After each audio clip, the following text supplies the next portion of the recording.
అందరికీ నమస్తే అండి. దయచేసి ఈ వీడియోను చివరి వరకు చూడండి. ఎందుకంటే నెల రోజుల క్రితం మా ఊరి రోడ్డు సమస్య గురించి ఒక వీడియో పెట్టడం జరిగింది. దీనిపై ఎలాంటి రెస్పాన్స్ వచ్చిందనేది నేను మీకు తెలియజేస్తాను. ఇంట్రెస్ట్ ఉంటే చూడండి. ఆగస్టు 22న మా ఊరి యువకులంతా కలిసి చాలా ప్రమాదకరంగా ఉన్న రోడ్డును తక్షణమే వేయాలని నిరసన తెలిపాము. కానీ దీనిపై ఎలాంటి చర్య తీసుకోలేదు. కొన్ని రోజుల తర్వాత మా ఊరి సర్పంచ్ మరియు పెద్దలు ఎర్రమట్టి వేయించారు.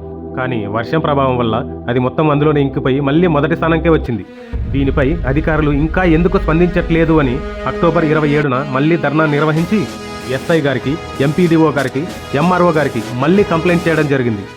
ఇదంతా జరిగిన మరుసటి రోజు KDCCB chairman D Vishnuvardhan Reddy, MLA Boggula Dastagiri, MPDO మరియు ఆర్ఎండ్బి అధికారులు, పోలీస్ అధికారులు మా ఊరికి వచ్చి రోడ్డు తీవ్రతను పరిశీలించడం జరిగింది.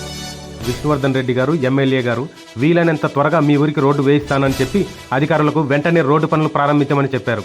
రోడ్డు పనులు ప్రారంభమైన వెంటనే మరొక వీడియోతో మీ ముందుకు వస్తాను. అంతవరకు సెలవు.